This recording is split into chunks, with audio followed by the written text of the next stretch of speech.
critical to understand that the danger of Zionism is not about whether or not someone is Jewish. It has nothing to do with that.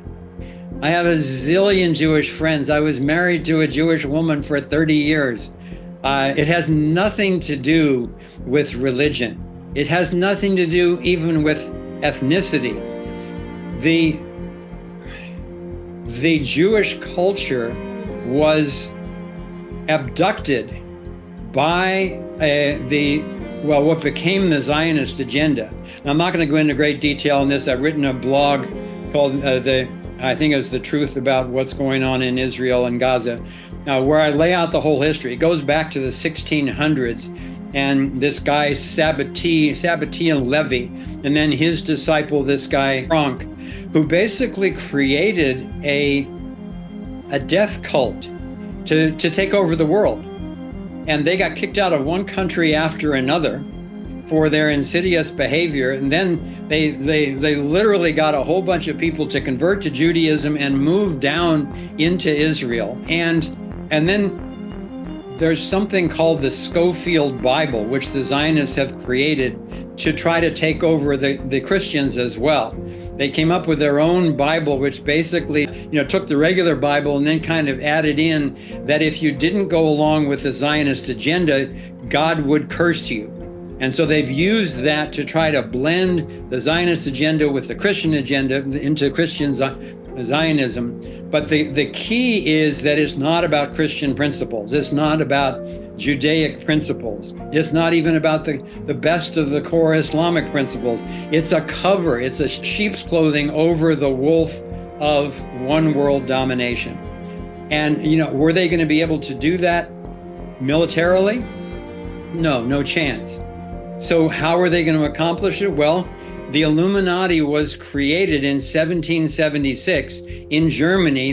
This whole nefarious sect appointed Adam Weishaupt to create an international Illuminati organization whose mission would be to get America back, because the UK had lost America in the Revolutionary War. So they were going to reconquer America and all of its resources, but they were going to do it financially. And they actually did.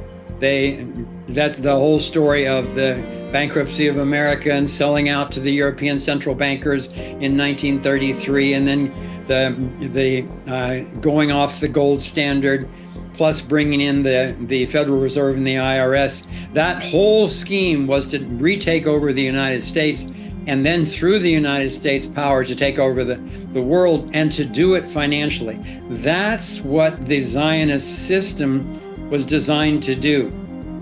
Zionism was the creation of the state of Israel by the Rothschilds. The Rothschilds were the creators of the central banking, fiat money, fractional reserve scam 400 years ago. And they literally sent out each of the sons to different countries in Europe to take them over through the central banking scam.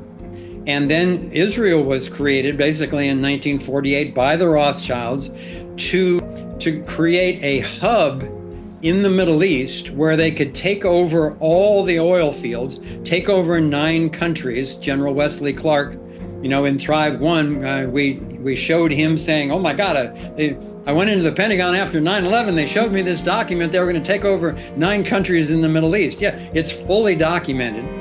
And in Israel, the Supreme Court building and the Knesset, the government building, were both designed and paid for by the Rothschilds, and the road that connects them, my understanding is it's called Rothschild Way. This is not an accident.